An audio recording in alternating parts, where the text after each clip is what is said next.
There are options, and that's why we need to take this opportunity seriously. There's no way you can prevent global warming unless China is part of the solution. This is not normal male behavior. This is predatory behavior. We don't know how bad this bug is. We don't know what this bug does. All of that was thrown away in those 8 minutes and 46 seconds, and that's the moment that I became an abolitionist. Extraordinary claims require extraordinary evidence. Welcome to the Munk Debates. Every episode, we provide you with a civil and substantive debate on the big issue of the day to arm you, the listener, with enough information to make up your own mind. Today's debate, be it resolved, let's engineer a better human being. Imagine your doctor discovering that you have a life-threatening disease, but then telling you that there's no reason to panic because they can fix it simply by editing it out of your genes and DNA. It's often referred to as DNA scissors. CRISPR-Cas9 is a powerful tool that scientists can use to edit DNA and modify gene functions, and it could help eradicate genetically based diseases like Alzheimer's and HIV. While this is a phenomenal scientific breakthrough, it has certainly opened up Pandora's box in terms of all the conversations, ethically and otherwise, that will be happening. Hello, I'm your moderator, Rudyard Griffiths. Well, we've come a long way since DNA was first discovered almost 200 years ago. Today's scientists are using genetic engineering and its advanced techniques to edit genes in human eggs and sperm, curing diseases and repairing defective genes even before a child is born. Some scientists are excited about these new innovations, championing them as a cutting-edge opportunity to help people live better lives. Biology is still being transformed by CRISPR technologies. I don't know where it's going to land, but I know there's a huge upside for the good that it could bring us all. Scientists like Neil deGrasse Tyson see the potential to create immunity to viruses, eliminate serious illnesses like AIDS, Alzheimer's, and cancer, and possibly stop or even reverse the process of aging. Proponents of genetic engineering argue that we should embrace these technologies and their promise to help people live longer, healthier, and more fulfilling lives. Others are alarmed by the rise of genetic engineering. It's not a question of whether we're going to see people try to design their children. It's only a when and then a how far. Once you move past obvious diseases into more preferences about traits, I suspect the biggest ethical issue will be, is there anything that if you had the money or the will that medicine's going to say no to? That's bioethicist and Professor Arthur Kaplan voicing a chorus of growing concern over the ethical issues associated with genetic engineering. While eliminating genetic diseases is a worthwhile endeavor, many parents may be inclined to use genetic tools to create designer babies, playing God and editing genes to alter our DNA code forever. On this installment of the Munk Debates, we challenge the essence of these arguments by debating the motion, be it resolved, let's engineer a better human being.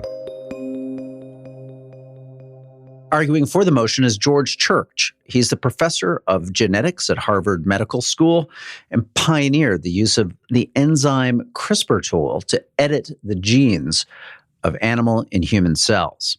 Arguing against the motion is Joyce Harper. She's a professor of reproductive science at the Institute for Women's Health at University College London. Joyce, welcome to the Munk Debates. Hello. Great to be here. Thanks. Well, this is a debate that I have wanted to do literally for the last 18 months that we have been running this podcast. The resolution that's got me so interested and energized is, be it resolved, let's engineer a better human being.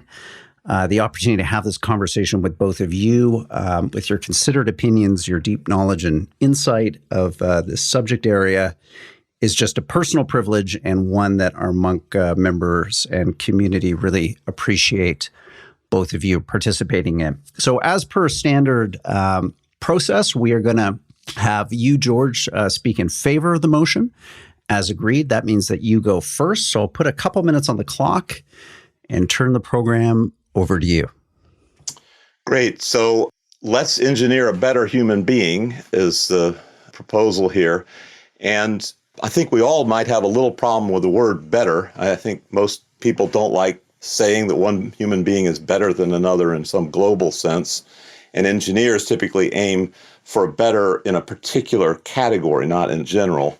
Bicycles aren't necessarily better than jets, for example, or vice versa. So you might ask a physician or a patient whether they feel better today. So health is one of the main categories of what we mean by better.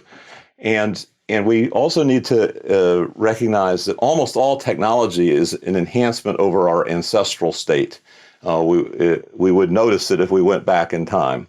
I think we're concerned specifically about heritable engineering, not engineering in general. So engineering that passes on from generation to generation. But we should be cognizant that many things do, like education, devices, vaccines. They all are transmitted, our English language, our cell phones. My daughter and her daughter have the same of everything. And in fact, the genes are probably the least heritable in a certain sense. If you look at siblings, they often are quite different. I think from an ethics standpoint, we're mainly talking about safety and equity, equitable distribution, low cost distribution. Efficacy, that is to say, working or not, or utility is less of a concern as long as it's safe and affordable and well explained. So I'm going to pass it over. I'm sure there'll be lively additional comments. Thank you, George. Joyce, your opportunity now. You're speaking against our motion today. Be it resolved, let's engineer a better human being. I'll put a couple of minutes on our show clock and have your opening remarks. Thank you very much. So I'm a reproductive scientist, and I've worked in this field for over 30 years. And I want to take you on a very short journey through IVF to transhumanism. So in IVF, we've been able to create humans in our lab now for just over 40 years. Louise Brown was our first child created in this method. And then we had pre-implantation genetic testing where we could take some cells from the embryo and look at the genes in those embryos. And people have used this for sex selection, even now for eye color, for diabetes, cancer predisposition. And many say we're heading on the slippery slope in our reproductive genetics. And now we have genome editing. So we had Dr. Hay in China in 2018, editing human embryos and transferring them back to people. And we wonder where that will take us. It will probably have a medical connotation, so we could eliminate genetic disease from our population. But will we also use this for characteristics? Because parents want a musical child, a sporty child, a tall child, children with particular eye colour or hair colour. And this leads us on to the transhumanists who really want to use all the technology we can to improve us beyond our basic physiology. And I just wonder where that will take us. Will that take us to making a better human being? Or will we really have a really complicated society where we've got some people who are transhumanists, who are edited, who've got technology embedded in them and are far superior to the other unedited human beings living on our planet? Thank you, Joyce. Terrific opening statements, setting up this debate nicely. Now a chance for rebuttals. So, George, this is the part of the program where we, again, hand it back to you, put another couple minutes on the clock. You get to react to what you've just heard from Joyce. I'm not a big fan of the slippery slope argument in this, in the sense that we have cars that could go very fast, but we choose not to for a variety of reasons. The idea of having a complicated society, we certainly have a complicated society already, and it's something that we either tolerate or embrace. Some people have access to jets for transportation, and other people are stuck at home, and everything in between. So I think the key ethical point that I brought up is equity, is if we bring the cost down, help with education, and make sure there's a dialogue that goes on in both directions, then everybody will have access. Some people will choose not to, just as some people choose not to have cars today. Excellent. Well, as the debate goes on, we're going to unpack all these ideas in full. So, Joyce, similar opportunity for you now. You can react to George's opening statement, what you've just heard from him in this instant. Let's move this conversation forward. I'm afraid I don't agree with George's comment about everyone being able to have access to these technologies. If we look at fertility treatment globally, that it's really not equal. In the UK, that depending where you live, some people don't get access to any treatment at all. In the US, the majority of people are paying for fertility treatment. And the list goes on and on in different countries where we do or do not get medical treatment depending on our salary. So I worry that these technologies will not be accessible to all. And I also worry that people will use them for non-medical reasons. So those are my two biggest concerns. And I feel that we will have a big divide in our population, a rich-poor divide that will become bigger and bigger as technology advances. Thank you, Joyce. I get to join the conversation now and kind of think up some questions on our listeners' minds. And before I go to questions, let's just set the stage a little bit more to give our audience an understanding of where these technologies are at this moment and what both of you think their potential is, both for good and for bad. And maybe, George, to start with you, you've really been a pioneer in genetics. That's kind of an understatement. What do you see as the promise and the potential going on in your lab right now or other labs around the world that has you really excited about the potential for gene editing and gene therapies to really transform the human condition? Yes. So my lab has been involved in both the next generation sequencing, which is increasingly used for non-invasive prenatal testing and other diagnostics, preconception and prenatal. So that's on the reading side. And on the writing side, we've been involved in the new editing tools, including CRISPR. There's a tremendous amount of excitement about using them in adults and children.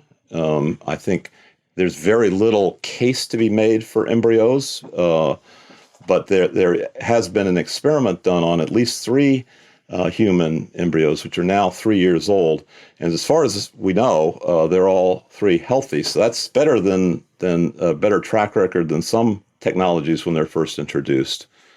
The other thing that's exciting is the costs are being reduced, which it somewhat addresses the equitable access issue.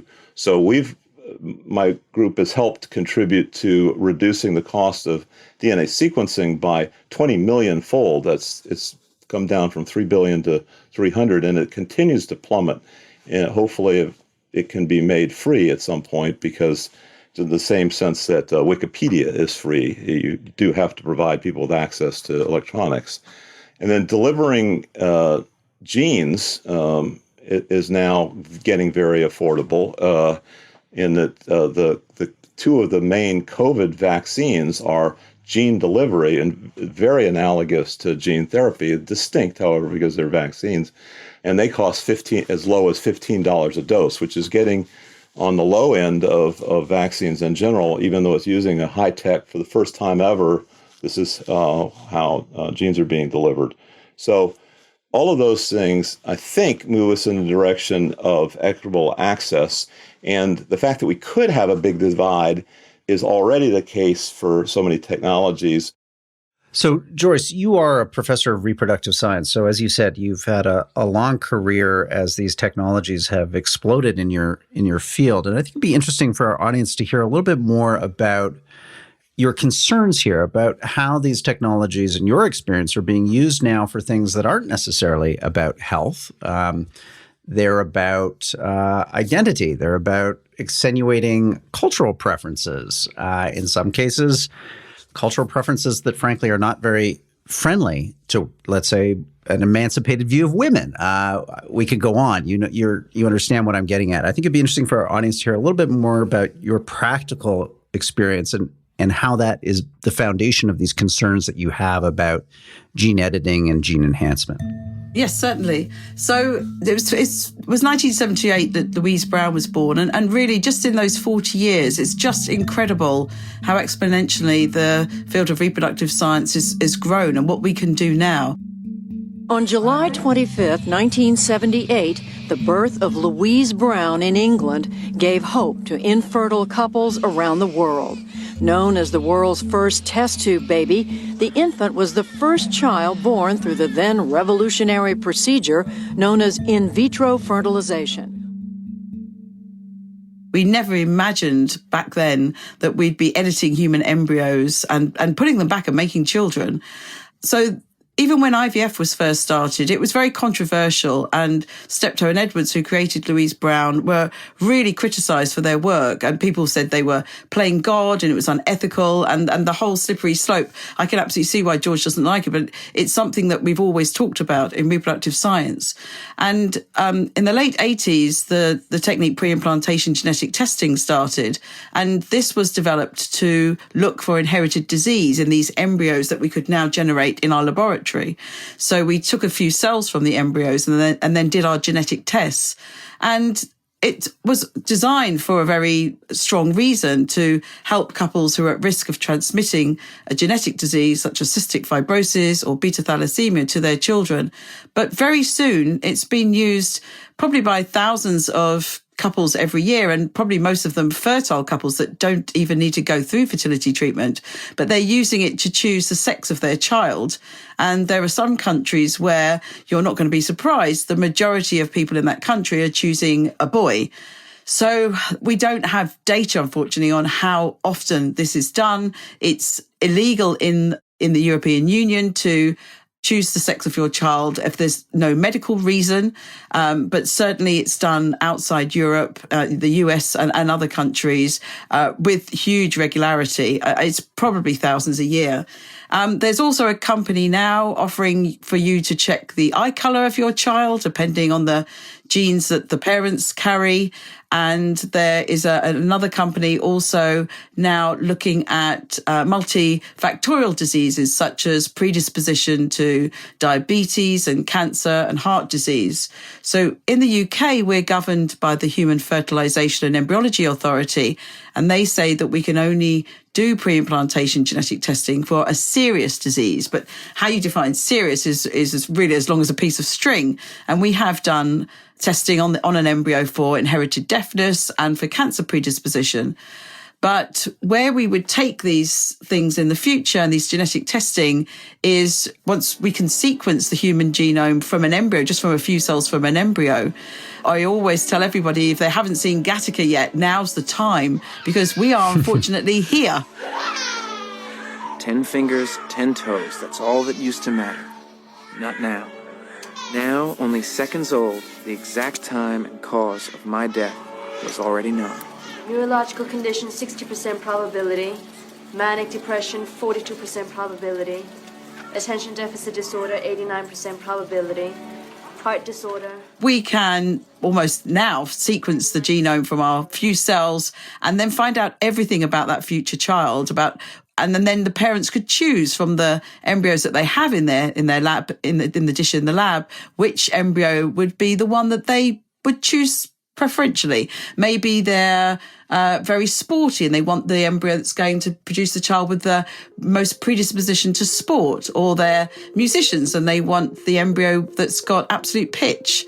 So those things can be done now. And then I think I'll leave it there and wait to go on to talk about genome editing and where that can take us following on from that.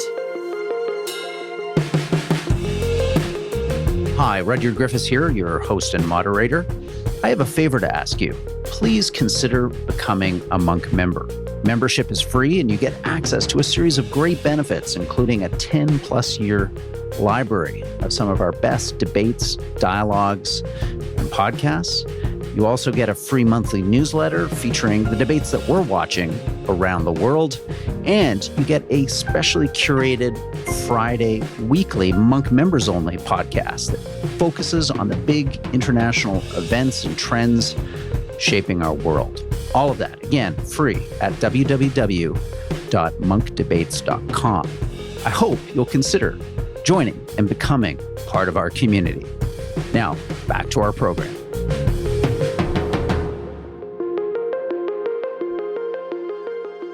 So, George, can you respond to some of these interesting points Joyce raises? Because it's we're all familiar with the phrase, kind of ruling from beyond the grave. Well, this is parents kind of ruling from pre-birth, creating, let's say, a selection. Joyce just mentioned music to give an embryo and a child a musical ability or a sporting ability. In a sense, this just, I don't know, it strikes me and maybe people listening to this program as somehow just deeply wrong. It's undermining free will. It's undermining the wonderful randomness of life that in no small part, surely, George, comes from our genetics, comes from the mixing of peoples and genes in ways that create unpredictable consequences and patterns and the lovely diversity that is humanity.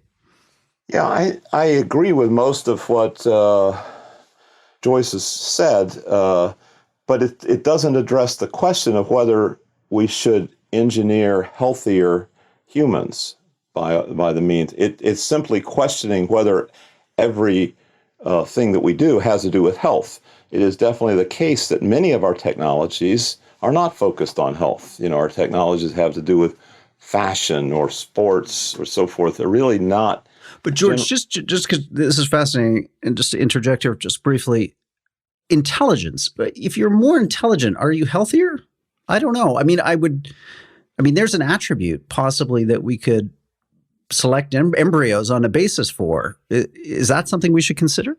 If we reframe that as cognitive ability, I think there's going to be a great big industry on preventing cognitive decline because we have an aging population, and therefore inadvertently possibly one of the mechanisms would be enhancing cognition among people that are not yet senile.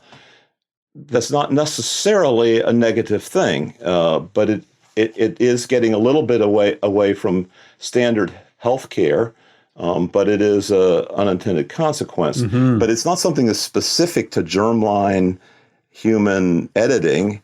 It's pervasive throughout many technologies that they're heritable. So, for example, we could have random choice of language, but we don't.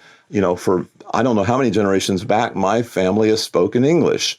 Racism unfortunately goes through families without the aid of genetics. Like I said, we all, everybody in my family has the same cell phone and so forth. These are heritable, but somehow we put them in a separate category. Interesting. They're not random. They are very intentionally transferred from generation to generation.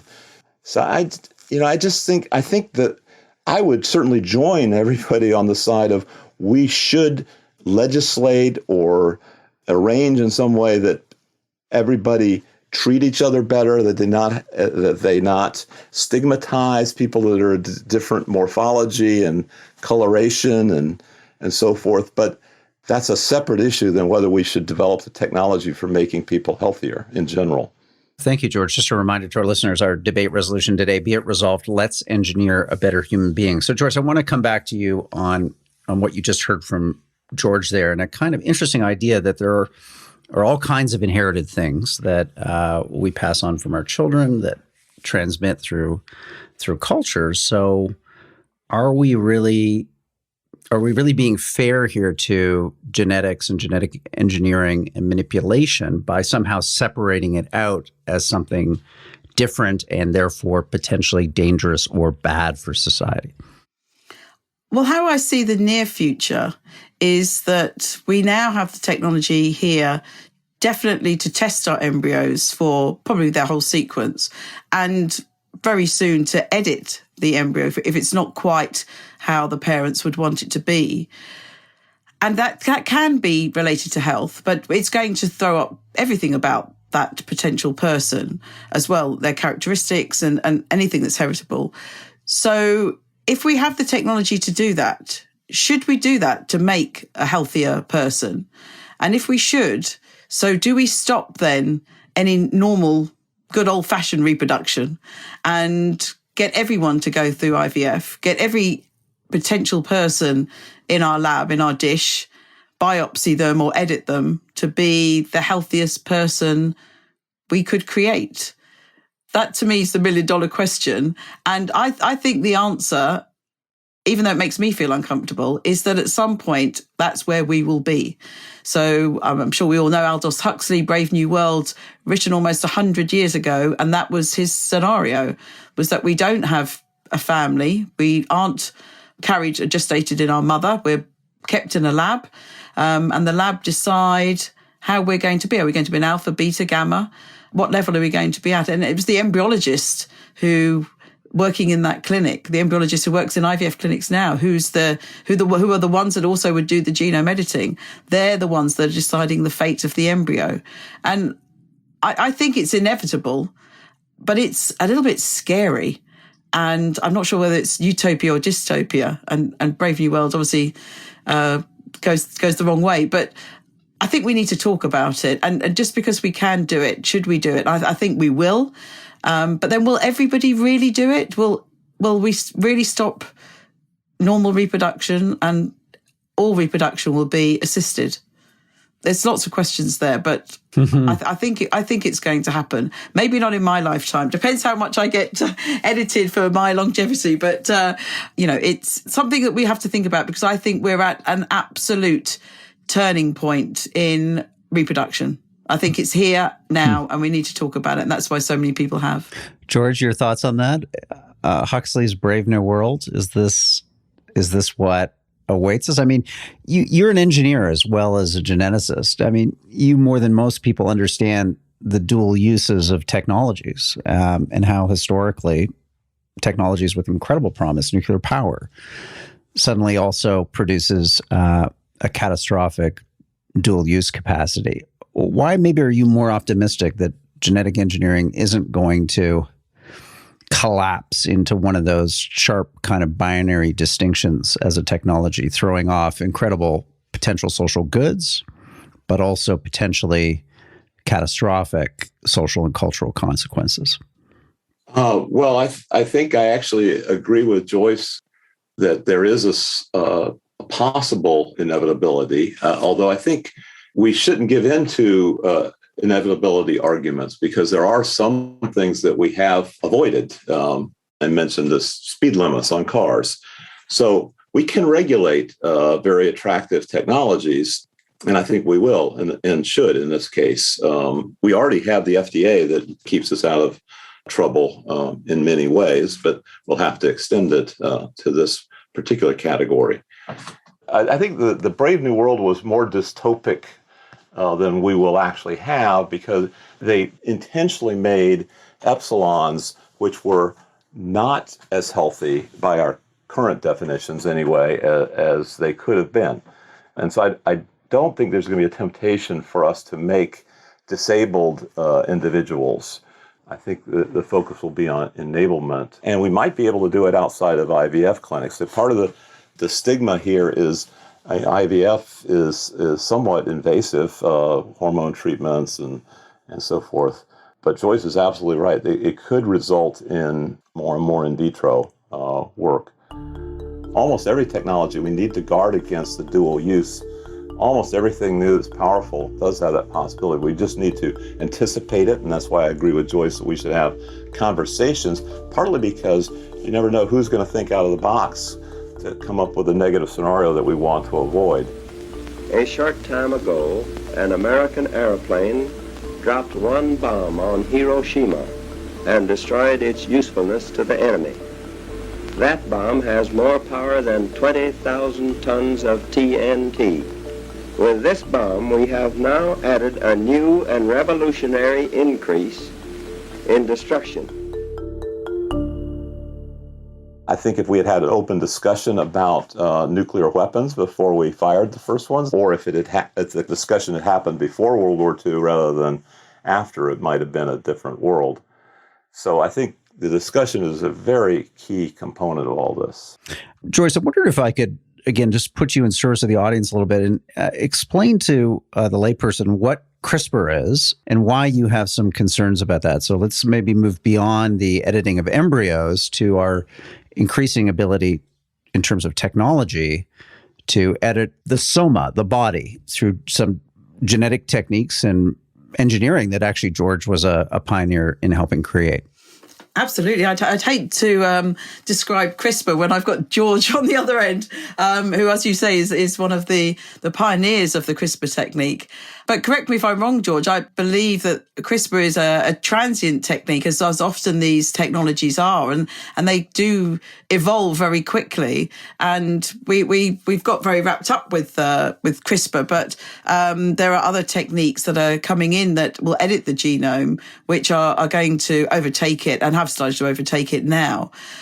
My main interest has always been around the embryo, and I mentioned how at the moment we can test the embryos for these diseases, and the big words that people always use to describe this was designer babies. But pre-implantation genetic testing was never designing babies. It was just selecting the embryos from their genetic status. But CRISPR, or any genome editing technique applied to a human embryo, would absolutely be designing them and editing them to make them very different. And it's something I have a concern about. And my big concern is about the safety of this. How can we be sure that whatever technique we use to edit a human embryo, that we have not harmed that human embryo?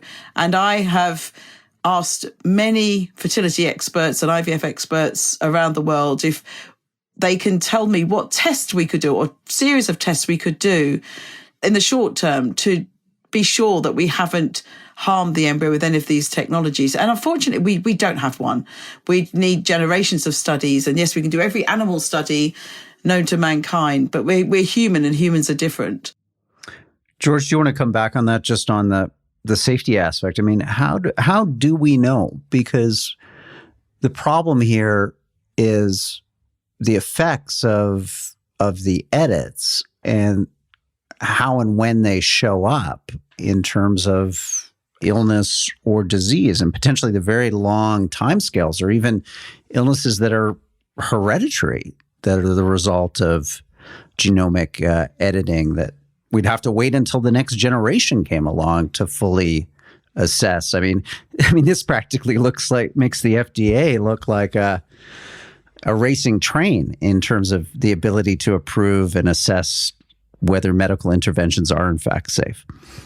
Yeah, well, I'm glad you brought up the somatic alternatives in your point to Joyce, and to me the safety is classically handled by the FDA, and I think that what this indicates is not whether or not we should engineer a better or healthier human being, it's what stage we should do it at. And I think the tendency is going to be to do it at a later stage than embryo for a variety of reasons. One is that there simply are a lot of people that have made it past the embryo stage, and they want to be healthier and better than they were earlier. So there's a large market is the way you can think about it. For example, whether it's health or cognition or avoiding cognitive decline, big markets for that, for dealing with graceful aging, healthiness for a longer period of time. That's all most relevant to people that are already born. It is quite problematic to assess the safety risks to something that could affect someone 70 years later, or could affect the next generation 100 years later. That's something the FDA has no mechanism to deal with.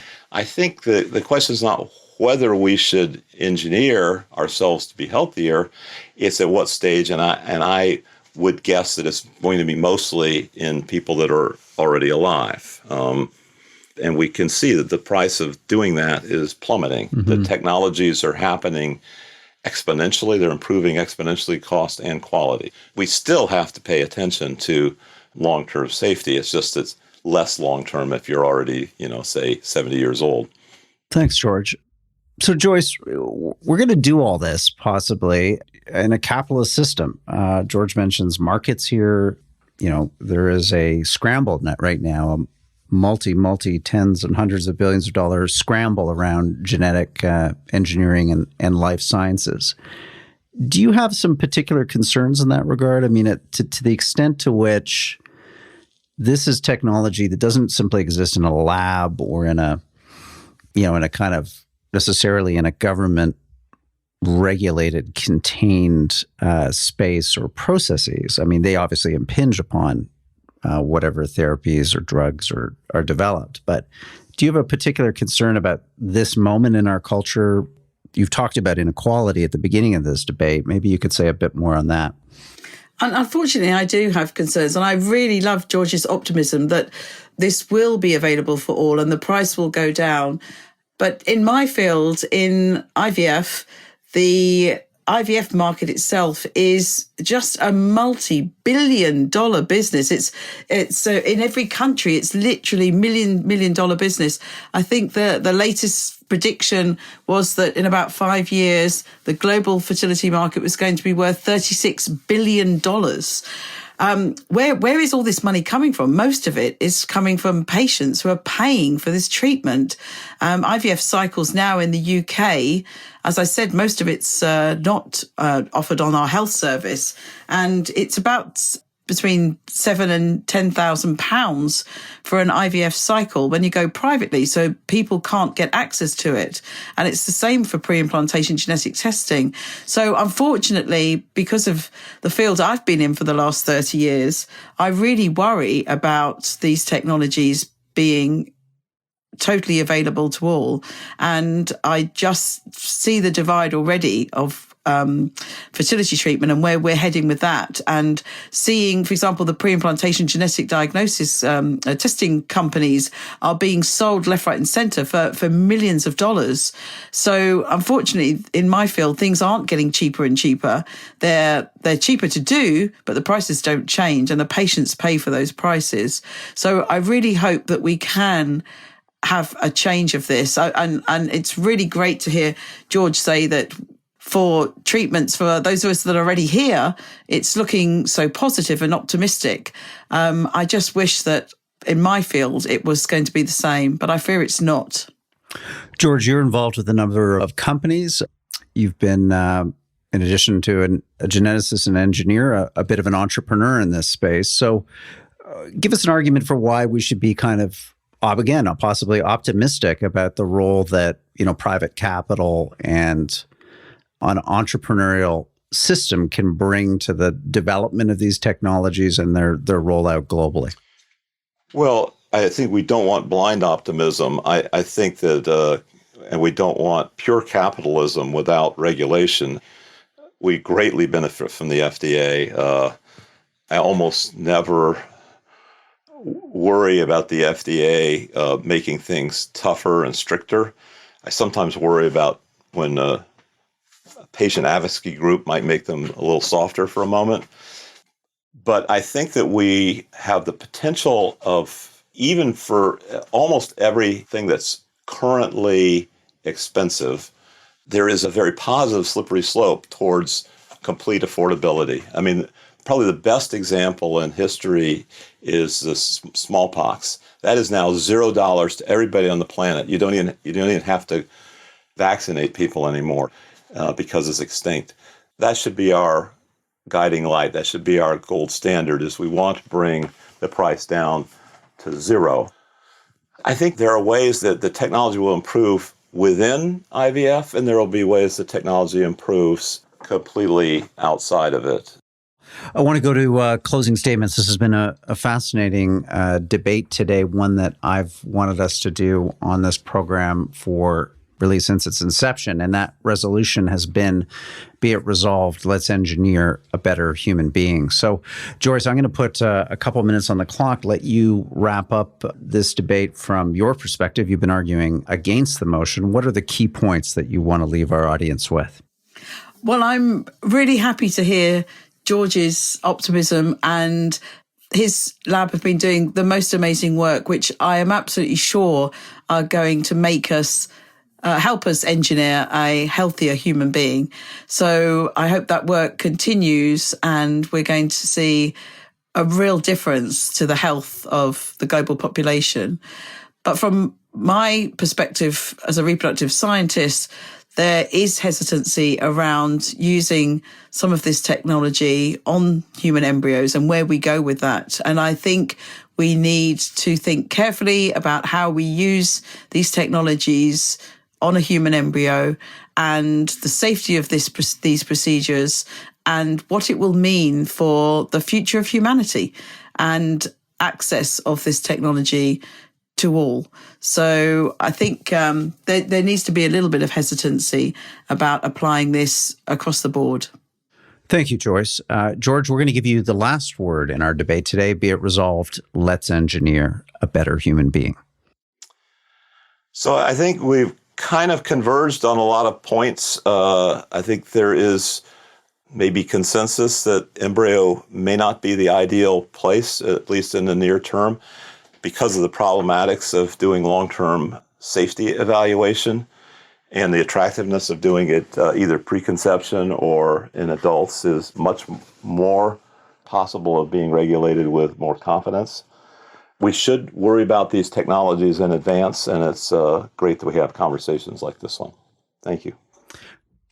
And thank you both on behalf of the Munk Debates community. This has been a fascinating discussion. I've learned so much about the science, the ethical and moral issues, and I always love debates where we get to think big ideas about our collective future. So Joyce, George, thank you so much for coming on the program today.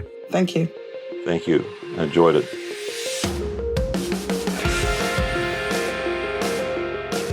Well, that wraps up today's debate. I want to thank our participants, George and Joyce, for a terrific conversation. They gave us so much to think about. We love your feedback and reactions to what you've just heard. Please send us an email to podcast@munkdebates.com. Here's a note from listener Rob about our recent podcast debate on Athens versus Rome. Rob writes, Dear Rudyard, having just listened to the debate on Greece versus Rome and which is the greater contributor to our current society, I'm struck by the virtue of listening to ideas presented with clarity without the distraction of visual images. It was an articulate, enjoyable, and thought-provoking debate. Hey, Rob, thanks for that feedback. We're going to keep our great debates coming for you. And also just a reminder that if you're listening to this podcast of the Munk Debates, we have a whole other podcast series we'd love you to check out. That's my weekly conversations every Friday with Janice Gross-Stein, one of Canada's leading international affairs experts. Each week, we analyze the big issues and ideas in the news, hopefully leaving our listeners with some new analysis and insights. Our Munk Members podcast, as it's called, is free as part of our basic Munk membership, which is also free at www.munkdebates.com/membership. Thank you for lending your time and attention to our efforts to restore the art of public debate in our time. I'm your host and moderator, Rudyard Griffiths. The Munk Debates are produced by Antica Productions and supported by the Munk Foundation. Rudyard Griffiths and Ricky Gurwitz are the producers. Abi Roheja is the associate producer. The Munk Debates podcast is mixed by Reza Daya, and the president of Antica Productions is Stuart Cox. Be sure to download and subscribe wherever you get your podcasts. And if you like us, feel free to give us a 5-star rating. Thank you again for listening.